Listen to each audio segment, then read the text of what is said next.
Hello and welcome. So this is one of my 60 conversations for my birthday, an inspirational conversation.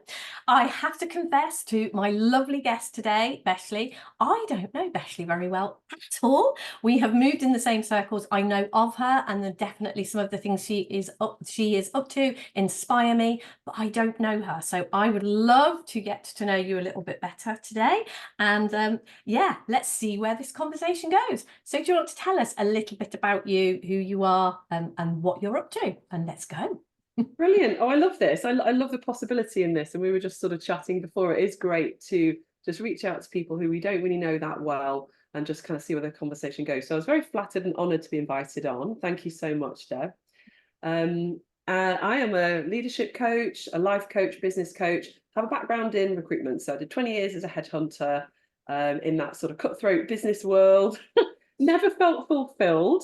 Did well, did fine, but it never really felt like home. And then I met an amazing coach called Lizzie Page, who I think you know. Oh, I do. Lizzie is a Yeah, great friend of mine. Oh, yeah. Lizzie and I are great friends. fantastic. And Lizzie just lives near to me. We just met on the local networking scene. So Lizzie changed my life, and it's entirely Lizzie's fault that we're here today because then I got the I love bug, left that. headhunting, got into coaching, which is just absolutely feels like my calling. And I absolutely love waking people up to possibility. And my clients are usually business owners, some recruitment, just various small, medium businesses. And a lot of my clients are very successful on the outside, doing everything really well, got, the business, the house, the family, but just unfulfilled on the inside. And so it's kind of taking people on that journey to realize they can have it all. They don't need to sacrifice and put everything off until they retire. Mm. That's the work that I do. So yeah, helping people to have what they want in the now instead of some unknown someday, which we know is code for never. So Yeah. that's a bit about me. And I live in Derby in the Midlands, which is where near to Lizzie. And I work with clients mostly in the UK. I have a couple overseas, but mostly UK-based business owners. And I live with my husband, my twin boys who are 7, and my dog. And yeah, I'm in my garden office right now. So yeah, I Oh, love wow. my sort of simple life. Yeah, really happy. Yeah. I love what you said about like the people that you work with and how it is they appear on the outside to have everything, and yet there's something not right on the inside. And I remember, I think it was Michael Neal saying something about that like when you get a group of people who it's obvious that maybe they haven't got the money, maybe they haven't got a relationship, maybe they haven't got whatever it is, and so it looks really obvious to them, oh, what I need to do is get this thing, and that will solve this problem. But I just think that can just be an ongoing, wherever you are in that, it's like, no, the thing and getting the thing won't solve this problem. And so very often we go after the thing, whatever it is, Yeah. and Yeah. then there's just the next thing and the next thing. And because we are one of the things that I am really, really interested in is conscious creation. And because we are creators, and I see people who are incredibly good at consciously creating, yeah, I want this amount of money, I want this house, I want whatever it is, and they get those things, and then they see, and then they are, again, they're unfulfilled. It's like, oh wow, that isn't it. Do you want to talk to us a little bit about that, and what maybe you see, what happened for you with working with the lovely Lizzie, maybe, and what is it rather than this thing? Oh, I love what you're saying, and there's so many things sort of popping into mind. And just a quick thing that I'll share. One of my clients I was working with who wanted a very expensive car. I honestly can't remember which. I'm not really a car. It might have been a Maserati, or I don't know. Anyway, really big goal. Got the car, sat in the car, and was like, "Oh, I don't feel any different." Like, oh, I thought after there's this a thing that I've been aiming for, been working really hard, finally got the thing. And it was a massive realization and disappointment, really, I think, for my client. And then it was like, okay, oh, I don't need that car. And there's a freedom in that. There's a freedom in realizing it isn't, my well-being isn't dependent on the thing. But at the same time, I think we can get hooked on that, even though we can be like, oh, that's not the thing. Oh, it must be something else then. It must, so it's not that thing. So I talked about sort of leaving recruitment, coming into coaching, and I'm, immensely more fulfilled now in my work, and yet I'll then look for another thing. So a big thing for me is my health and my weight, and I just sort of share what's been happening for me even in the last few days. It's so interesting. I have been reading a lot about health and being healthy. I think, oh, okay, I'm going to do this, I'm going to do that. And then like last night, I just went to the shop after I dropped my kids at Beavers, and I just bought a Mars bar ice cream and sat and ate it in the car. And it's really funny how I'm focusing on this thing. This is the thing. This is the thing now. I've got my work sorted. I've got my family life. And as I said, I live such a contented, happy life. Oh, I just need to fix my health then. That's the thing. That's the sort of the panacea, the final piece of the jigsaw, mystical jigsaw that I put that together. Focusing on that, and then go and doing something completely opposite. And it's almost like when we it's interesting. Conscious creation, I think, is extremely powerful, but often we don't do conscious creation. We do a version of beating ourselves up with a big stick and saying, do this, go faster, go and eat all of the healthy things and don't eat any carbs. And then we end up getting, for me, I went and have a Mars bar ice cream. It really speaks to that it's not heavy, pressured,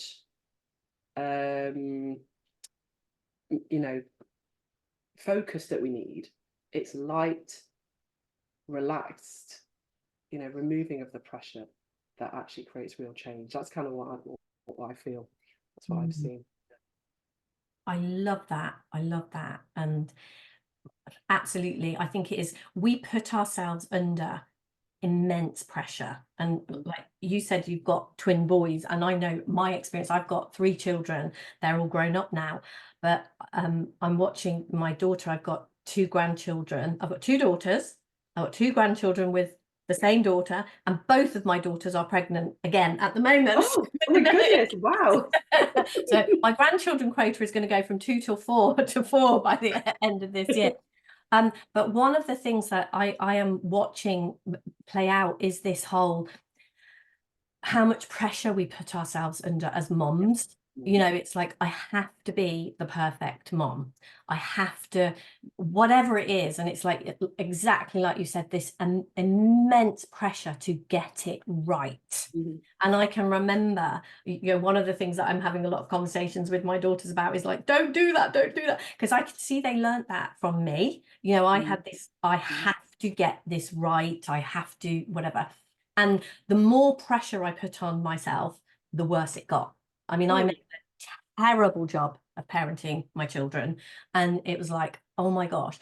And it literally came from this immense pressure that I put on myself to get it right. Well, I'm sure you didn't do a very bad job of parenting. Well, I don't know. No, yeah, I did, but that's okay. That's my story and my past, and that is okay. There's been a lot of forgiveness, and it is okay. But definitely, I can see that a huge part of that was the immense pressure that I put myself under to get it right, and in the getting it right, and what I heard in what you said about your Mars bar ice cream, it's like, I've got to get this right, I've got to get this right, I've got to get this right. And then you see yourself doing this thing, and it's like and that was my experience of like parenting. It's like, I've got to get it right, I've got to get it right. And then I watched myself just doing it wrong kind of thing, if you like. I hear you. And I think it's really interesting how we assess, don't we? We assess everything as sort of right and wrong, and that gets us unstuck as well. And is there such thing as right and wrong? I mean, obviously, there are, in parenting, there are things that you can do, which obviously, we need to, the obvious stuff within, but I often say in regards to parenting, there is no right way, there is no one way. No, there isn't in anything. No. And we get unstuck where this is what I was doing with the foods. I've been reading like about, how to eat in a certain particular way. I think we come unstuck when we try to follow a dogma, a particular way. It's someone else's way. They've written a book, or they've, created that's for them. And we try to follow a dogma of one way. And what we do by doing that, I've found, is that we remove our own wisdom or our own innate sort of in the moment power. Parenting is such a great example of that. We'll just know what to do in the moment. We can't really prepare for it. We can't get it from a book. We can read things from books. And I remember as a parent reading all of the books and then putting them all to one side and being like, okay, I just need to trust myself now. Yes. And that's it, isn't it? When we trust ourselves. So I haven't got to that point with food where I just trust myself to know without needing or wanting or falling in the delusion of thinking that I need an off-the-shelf solution from somebody else. It's got to be what makes sense to me when I let myself off the hook and start, trusting myself. That's not what it seems to be. I literally, I think this is a pause moment to kind of go, do you know what? In all of what you just said there was some real inspirational gold. It is. And I can see this in so many places in our lives where somebody succeeds at something and then says, oh, I know how to do this now, and then writes a book, all with really good intentions, all from a very genuine place, in their heart of this is how you can do this. Yeah. And then it becomes like a dogma, and if we miss that our own intuition, our own knowing, our own nudges, our own wisdom, we override all of that to do whatever is the right thing. And it is like seeing actually wisdom, are those nudges, they are all of the moment, and it's like no two situations are identical. And it's not, to me, it is finding the balance between those things, because like you say, there's nothing, it's a good idea to have some general information about nutrition, it's good, it's good to know those kinds of things, and parenting, it's good to have some general information about things, but we can absolutely trust our own wisdom and trust our own knowing. And when we override that, and that's what I can see, that was the story of my life. I just overrode my own wisdom in pretty much everything, and became an empty shell with, okay, what do you need me to do? What would you tell me to do in this situation? With no idea of how to connect with myself and what to do. Yeah, I completely understand what you're saying. Yeah. What's coming to mind as you were talking there is that when we sort of outsource our well-being to something else, or another person, or to a dogma, or to a method, or to a 10-step plan, to whatever it is, we actually rob the people around us of our power, and actually that means that we can't speak from our highest selves, and we then can't recognize their highest selves. So just thinking about relationships, when, like, say, parenting, when I was trying to follow, Janet Lansbury was the person that I just used to listen to all of her stuff, try and do it her way. I was robbing my children of my highest self, and then I wasn't able to recognize their highest self. And when I calmed down, which is what Lizzie helped me with, which was amazing, my twins were 3, it was COVID. Oh my goodness. I saw the possibility for choice in how I reacted to life, how I created life, which is what an amazing thing she helped me with. But when I saw that I could give them my highest self in any moment, they then started to give me their highest selves. Because I spoke from my highest self to their highest self instead of a panic state. You talked about being a shell. That's a really good way to describe sometimes how we can become when we're trying desperately to, what am I supposed to say? What am I supposed to do? What would be good for everybody else? We're just lost, aren't we, in a mess of thoughts, in a thought storm. So that's what came to mind as you were talking then. That's what I was able to start to do, and then carry that into my relationship with my husband, and clients, friends, family, other areas of my life, because I was being true to myself, my created self. I was able to help them to come with their highest created selves as well. Yeah. And in a way, that's kind of the game, isn't it, really? It's like, how do we connect more and more to that and show up more with that? And I can see, like, in this conversation, a couple of times we've talked about, the right and wrong and getting it right. And I know something huge for me that is falling away at the moment is that whole idea. And it is interesting, as it's falling away, I'm seeing, oh my gosh, that's been a theme my whole life. And I hadn't even realized that it was there. I've got to get it right. And I had this idea that if I got it right, everything would be okay. Yeah. So it's not okay because I'm not getting it right. And just sort of seeing there isn't a one size fits all. There isn't a one way. There isn't a right way. And it is like, when you look at any kind of manual, like whether it's a parenting manual, whether it's a relationship manual or anything, if it's kind of saying, oh yeah, in this circumstance, do this. And if it worked like that, nobody would have a problem with parenting or a relationship or where they worked or any of these problems that we have as human beings. If it worked that, okay, in this situation, apply this, if that worked, we would all be getting it right. And yet it is seeing, no, that's not who we are. I mean, you talked about being your best self and your I love that. Talk to me a little bit about what have you learned about that, your best self and your creative self, and tell me more about that. I love that. Yeah, no, it's been really helpful for me. Well, the metaphor that I find most helpful is the ladder of selves, which Steve Chandler talks about. I think it's from a philosopher called Colin Wilson, where we all have a ladder of selves. You know, we can be on the highest rung on the ladder of selves. You know, we know what that feels like, and our most euphoric, you know, connected flow state moments of life, whether it's standing on top of a mountain that we've just climbed, or the birth of our children, or we know what these moments feel like. Maybe we're at a concert, we've seen our favorite band. And then we have the lowest rung on the ladder of selves. We're in a complete panic mode, stress response. We could be, you know, crying, behaving like a victim. And we have, you know, the levels, and we're always going up and down these levels.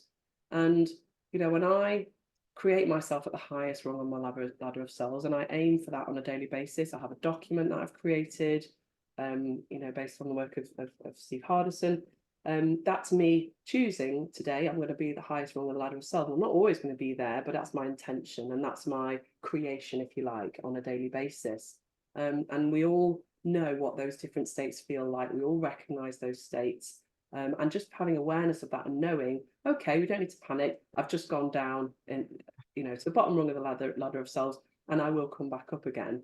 You know, it takes away a lot of the seriousness. It takes away a lot of the heaviness and the panic that can sometimes come with that when we see it. And in my life with my family, you know, if someone's having a bad time, and we know, okay, we talk about the helicopter and the pit as well. That's another great metaphor. Yeah. I love metaphors. It's brilliant. It's a great metaphor. There's a fab video. We can maybe put it in the show notes from a guy called Stephen Crouch. It's a 3 Ps introduction video that I often send to my clients. Oh When yeah. we're up in the helicopter, we've got perspective. We can see everything that's going on. We can't, you know, there's not really any problems. We can see the bigger picture. We all know what that feels like.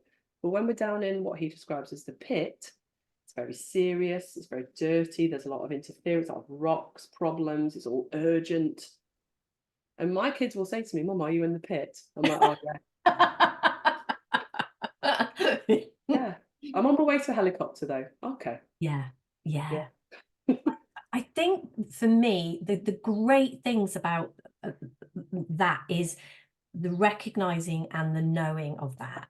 It's not so much that we will never go into the pit, but I can see, like in the past, before I understood any of this, the pit would just look real to me, and it would look like it was something, you know, I needed to do something to get out of that pit. And again, this was, I have done it wrong, and that's why I'm here, and all of this kind of thing. Whereas what I see now is, it's just like, oh yeah, I'm in that pit again, aren't I? Oh well. And there's almost a, well, who really cares? And the less I care about the fact that I am there, and the less I try to put anything right, you know, I'm trying to clean up the pit and get rid of the rocks or any of that sort of thing. I'm just like, the pit's what it is, the helicopter's where it's at. I'm much more interested in that kind of. And that's sort of what, if I put my attention to the helicopter, that's where I'm going to go. Whereas if I put my attention on cleaning up the pit, that's what I'm going to do. And I can see that's a great metaphor. For most of my life, I spent most of the time trying to clean up this horrible pit. And however much I did it, it's like there's a constant, somebody is in the minute I'm tidying up over here and somebody's making a mess here, you know, it's a thankless task. You can't do it. Whereas the helicopter, it's already clean and shiny and beautiful. 100%. Oh, that's so, so true. That's so, so true. Now, the thing is, yeah, when you're in the pit, you don't always know you're in the pit. Usually you don't. It feels like, no, this is real. This is serious. Yeah. Yeah, Yeah. I understand it's, all thought, but this isn't. This Yes. is. Yeah.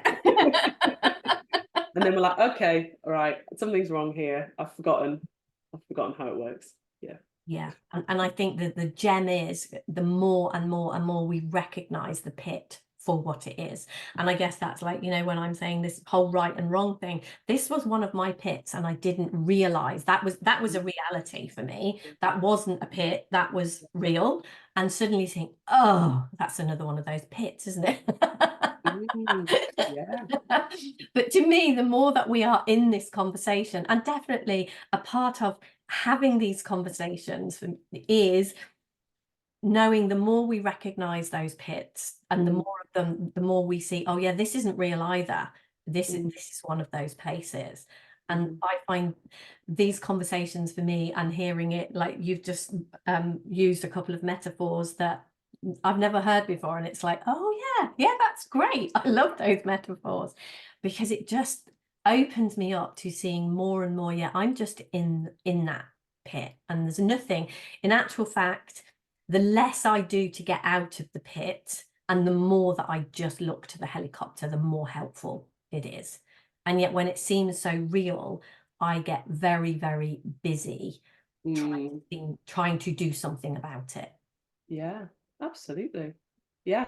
And I think, that's the standard way that so many of us operate, or maybe used to operate, before we kind of come across this understanding, because it feels like we have to do something about it. Like, it's irresponsible if we're not trying to solve the situation with, in our families, or, never go to bed on an argument. Well, always go to bed on an argument, because the next day the argument will have gone. Yeah. Classic, isn't it? Yeah, yes.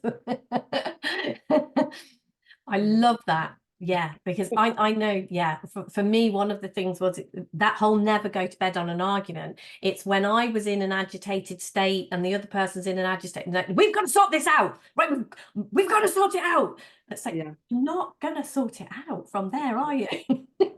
Absolutely not. Absolutely not. No. And, anger is just completely, not helpful. And it's not that it's wrong, because people do get angry and it is part of the human experience, but it doesn't help at all. So, I'm exploring that at the moment I'm running a book group about a book called Real Love in Marriage. I'll just show you. So these books about real love have been really, really helpful for me. So Real Love in Marriage, it's about avoiding conflict, just not getting into that, because when we speak in anger, we're just doing harm. We're never going to be able to get, the message, even if what we're saying is right, which it probably isn't. If we're in the pit, we're probably talking a load of nonsense anyway. But even if what we were saying was valid, the other person, all they hear is anger.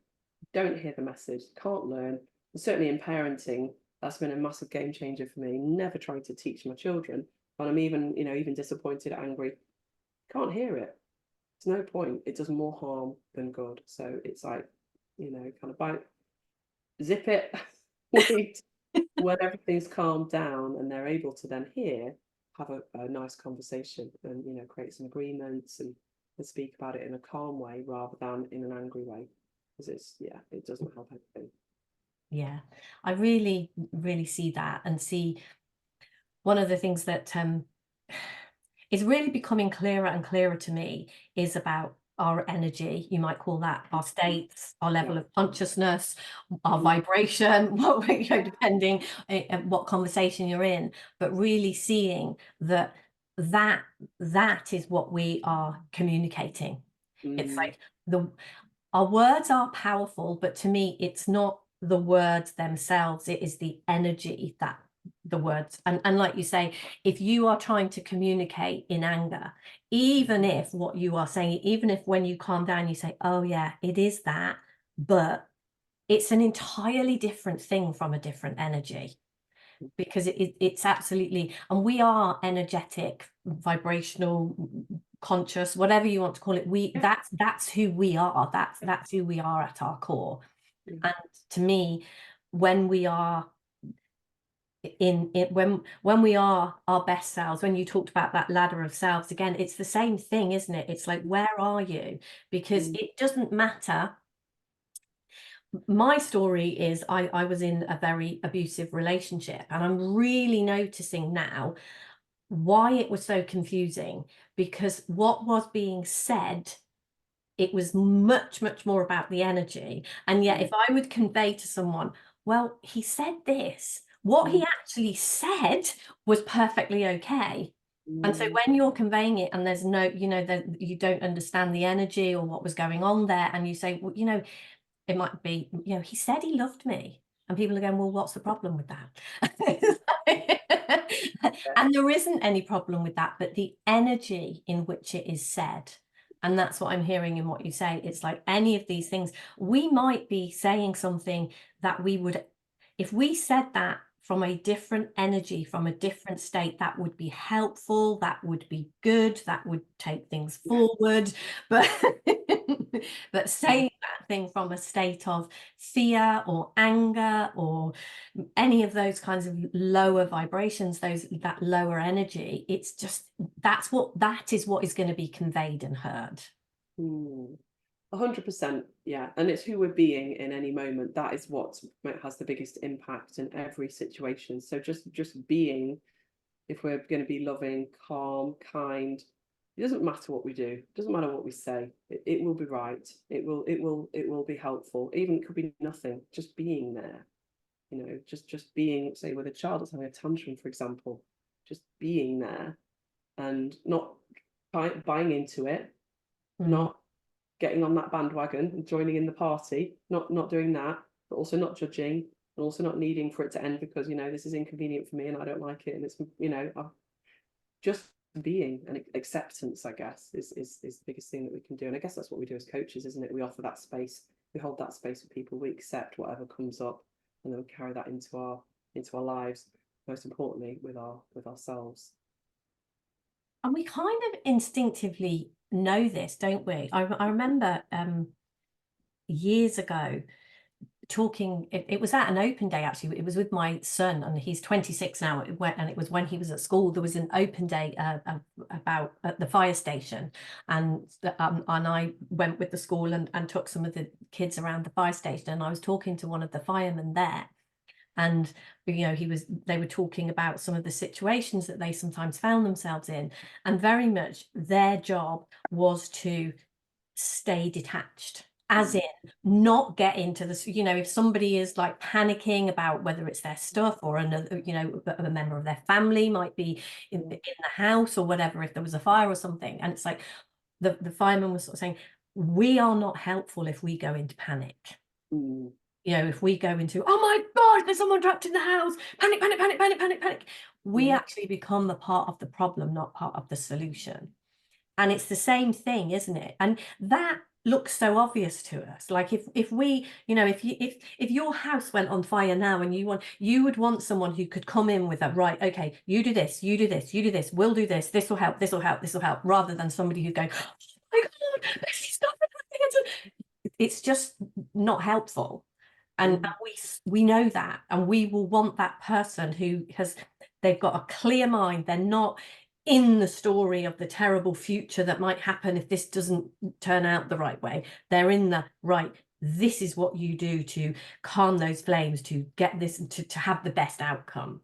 And it's the same, isn't it, in like when you're talking about parenting. It's like, if we get into the story of my toddler's having a tantrum, what will that person think, what's going to happen, da, da, da, da, da, da, da, da, and we become a part of that tantrum. Whereas if we can just be like, right, okay, this is what it is in this moment. My toddler is fine, they're just having a toddler moment or a teenage moment or whatever it is. Yeah. Yeah, no, that's absolutely true. Yeah, 100%. Standing in our power and being, detached is a great word that you used about the firefighter. I thought that was really, really spot on. And I think as leaders as well, leaders of our lives and families, and leaders in, the leaders that I work with in business, when we can, whether there's bad news to deliver, or maybe we haven't had a great quarter, or that whatever, there's a recession, or we're in and out or out of a recession, who knows, we can get into a big panic. There's always a reason why we can find bad news, or we can get carried away with whatever's going on externally we can't control.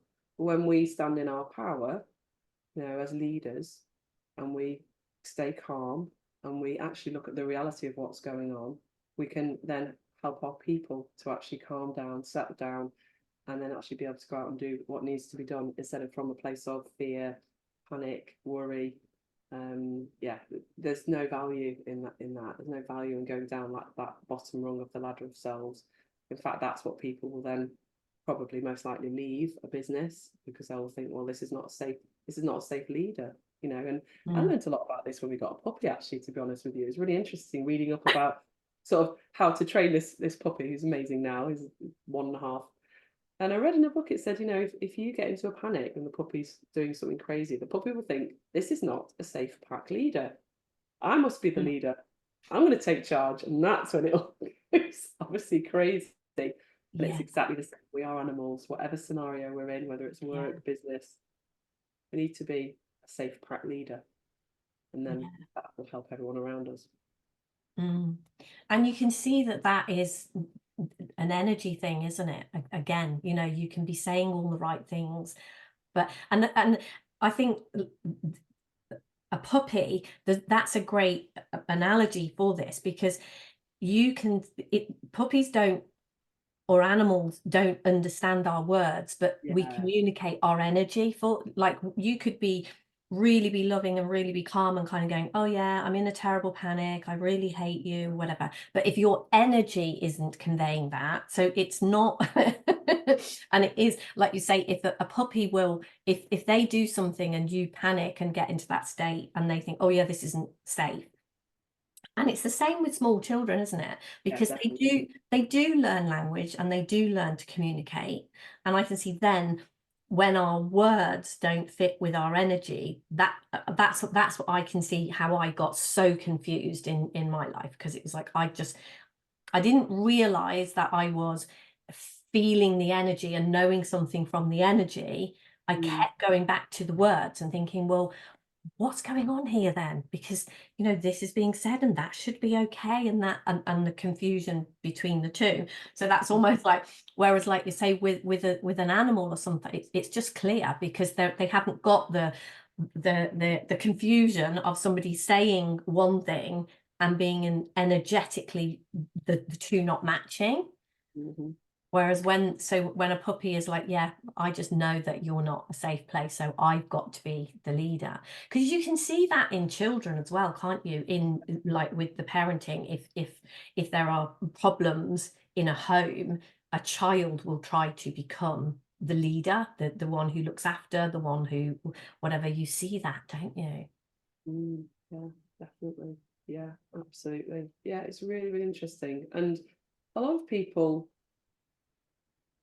you know, get stuck in their level of consciousness or their way of being, which is probably maybe teenage years, maybe even younger, you know, depending on what's happened in their lives, and then end up making decisions in the now from basically being, you know, decisions are being made by their teenage self, because they didn't grow beyond that. They didn't.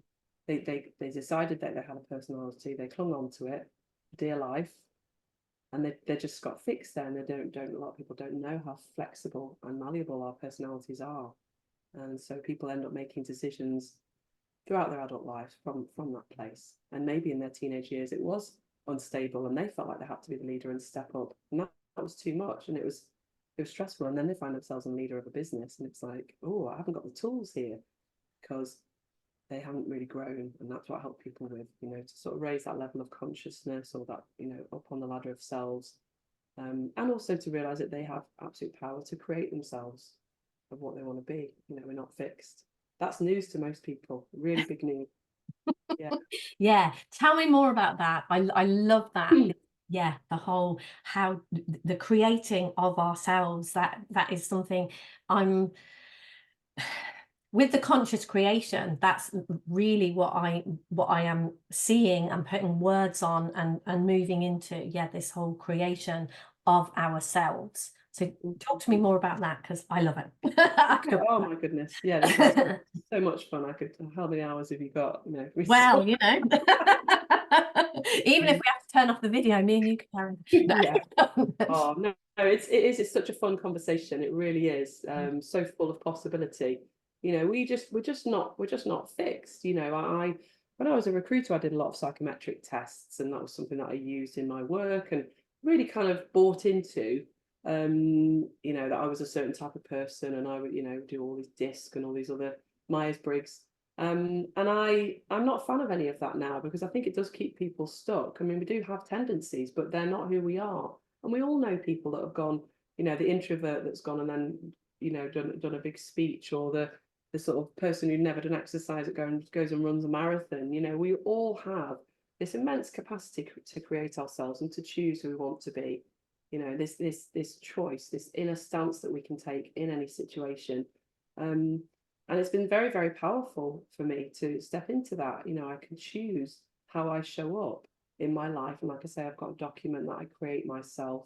And anytime that I'm finding that difficult, you know, I can remember who I am. So I go unconscious, like say with the Mars bar ice cream, that was just me going unconscious. Then I can come back and I can actually choose who I want to create myself to be, and how I want to approach every aspect of my life. And this isn't just a sort of, like we talked about, it's not just like a flick a switch kind of silver bullet, that's all done. We have to constantly recreate on a daily basis, sometimes more often than daily, you know, when things come along that make us forget who we're choosing to be. We can fall back into who we were in our early years, maybe as a child. But we do have immense power. And, you know, as I say in my work, as I step up and work more with business leaders, my fees have changed, I'm working in a different realm. I show up as a different person in a different way in that world than I would when I was doing more on the life coaching. That's a choice that I make, and I, you know, I can create myself however I want to be. You know, it's life is pure creation. Every moment is creation. We're always creating our experience from the inside. And what I love about the combination of the three principles, which is about the creation, and then the whole being movement, is that we can choose what we create. And that's exactly what you're saying with conscious creation. We're always creating, and we get to choose what we create. You know, we have absolute agency over what we choose to create, and then we forget that. And Yeah. we can ourselves. Yeah. I love I love that combination, the that we can choose who we create ourselves, and yet what the foundation that the principles gave me about how does this work, you know, that we that thought is such a huge part of the creation of our reality. And when I think differently, I have a different experience. I am different when I think differently. So the two, I know I run an annual conference, and being you, waking up to what's possible is the title of the conference. And I know Rani Bora is one of the speakers at the conference, and I know you know Rani, and the power, I think, when those things when those things come together, the creation of who we are, and yet stepping into it's almost the paradox of that creation, and the knowing, what is it, a paradox, is it a balance between leaning into the deeper truth of who we are, our spiritual nature, and the creation of who we are as a human being. And I think, you know, for me, that's what the conscious creation is all about. It's not dismissing either of these things. It's absolutely leaning into our deeper spiritual nature, but finding, I mean, I love being human, you know, and I know when I came across the spiritual stuff, it's like, oh, have I just got to be a spiritual being then now? I can't do this human thing. And it seems to me like we are here being human, and it is almost like we've chosen to play this game. We've chosen, as spiritual beings, we have chosen to have this human experience. So it is a little bit like, you know, choosing to go to the theme park or the play park or whatever. And it's like, yeah, while you're here, actually do play in this realm, do that. And to me, I like to call my soul contract, because the word document just did not gel with me. It does not work for me. I kind of totally get what it is, but it feels to me much more, it feels like my soul contract. This is and I have that, and create myself in that way. And the power between that and our spiritual nature, when those things come together, in a place of balance. Mm.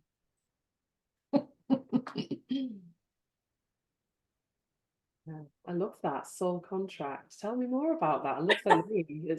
I'm intrigued. Well, I work, my lovely niece Beck and I work in the office together. She's my PA, and before I'd ever heard of the document or knew anything about it, we'd experimented and kind of like, who are we and who do we want to be in our business? Who do we want to show up as? Because I had noticed that the person that I was when I was in my abusive relationship, I could not have been. That was what was going to happen. That was inevitable with who I was being.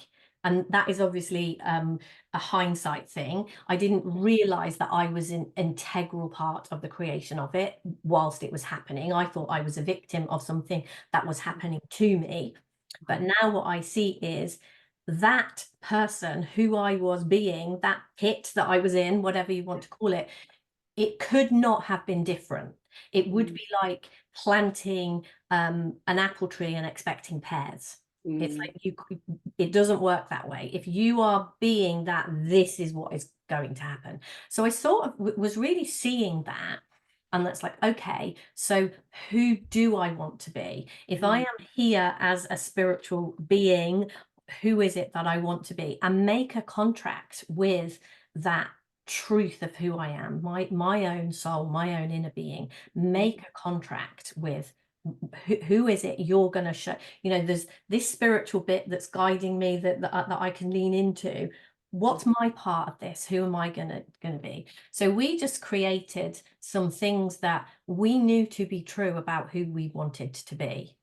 And then when this whole Steve Hardison thing really kind of exploded and took off, it's like, oh, that's a soul contract that he's talking about, isn't it? It's the same. And definitely hearing more about it and seeing it refined what we had already got, and we definitely dived more deeply into that. But that's what it to me, that's what it is. It's this, the promise to my inner self, you know, the greater part of me, if you like, which is always, which isn't in form. Like, it looks to me like this bit of me that's in form is like a tiny aspect of that, but the bigger part of me will always be formless.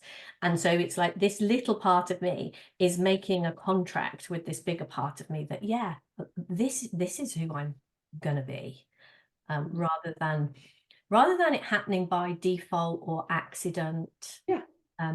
Because that's what it looked like when, for me personally, when it happened by default or by accident, I got into a terrible mess. And so it's like, right, let's have this contract to remind me.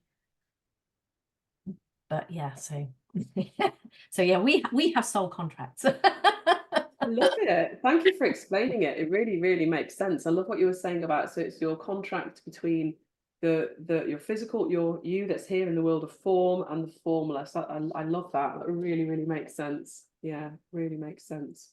Yeah.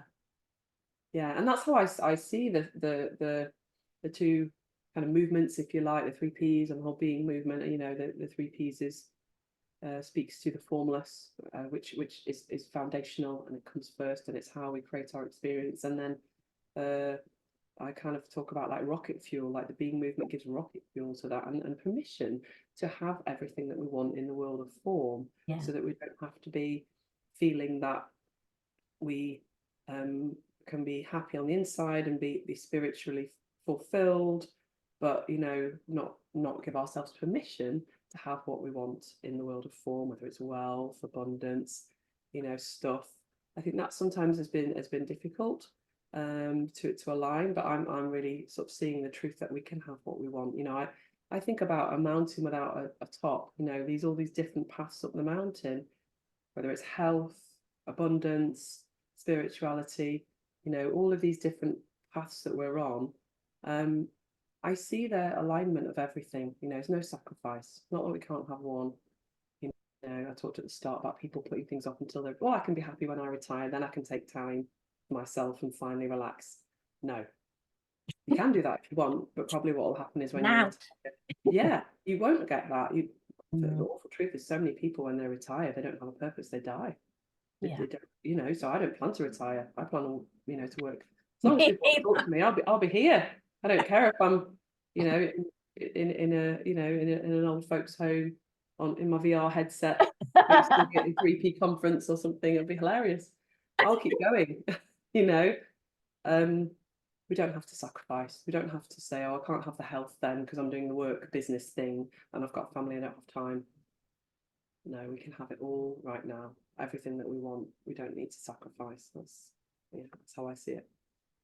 Yeah, me too. And I think we are all aspects of the divine, and that's where, you know, within divinity we are one. There is no difference there is no separation, and there is no difference.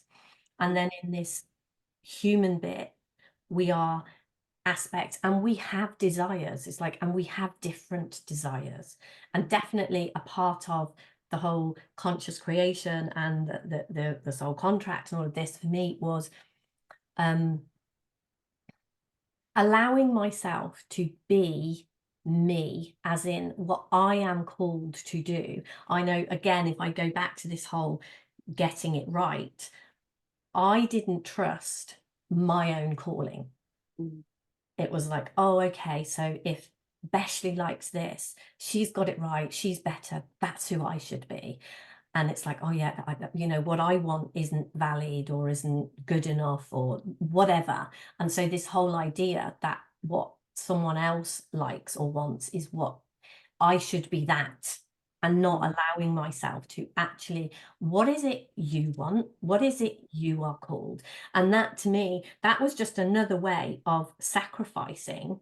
Although it's like, yeah, you can't have what you want. What you want, what you're called to, isn't good enough. But it is actually, and it took me a long time to even connect with that and work out, okay, so what is it that lights you up, that you want? And I think sometimes there's a little bit of space to actually, we have got so used to looking at other people and thinking, I want that, I want that. Whereas our true desires, our true calling, when we get quieter, and that, to me, the principles is really good at that, sort of quietening that down and being, I was I'm building a house, I'm building a home, me and my partner, and we are physically building it. And I know that that's what I want to do. And for quite some time, that didn't feel good enough, big enough, right enough, you know, and then seeing, oh, but it's actually, we're doing it at weekends, and we're going to move into a caravan and live on site, and we're preparing it all and everything. And honestly, my muddy puddle is my happy place. Absolutely love it. And it's like, yeah. And then I would hear other people's desires and dreams and think, oh, yours should be that, you know, not to hang out in your welly boots, Yeah. slopping around and doing this. It's like, no, but that is what I desire. And it's like, yeah. So actually connecting with and seeing that, I don't know, again, like if you go back to the helicopter, I see my deepest, the spiritual, the formless part of me knows me in ways I don't know me. And those desires come from there. Yeah. And it's like, I didn't dream that up. That was a desire. That's like a divine desire. And it's like, when we have those, I don't know why. I can't see, I'm not high enough in the helicopter to see why that's important or why it would matter. And a million other things look more important and look like, you know, oh, if you did this, you would be more good enough, you would be better, you would get it right. And it's like seeing, no, this is actually what I'm called to do in this moment. And that can change. I can see, when I look at my life, for many, many years, my calling was to be a parent. I was a stay-at-home mom, and it's like my calling was to be a parent. Yeah. Yeah. And having lots of thinking of that not being good enough, you know, be I didn't even really know what the word corporate meant, but was like, be something corporate. And it's like, don't even know what that is. Yeah. But Wow.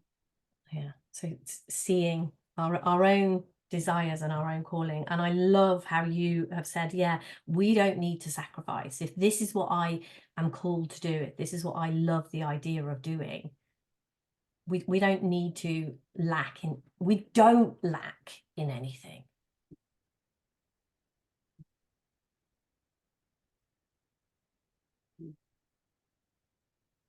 Yeah, that's really really true. That's really true.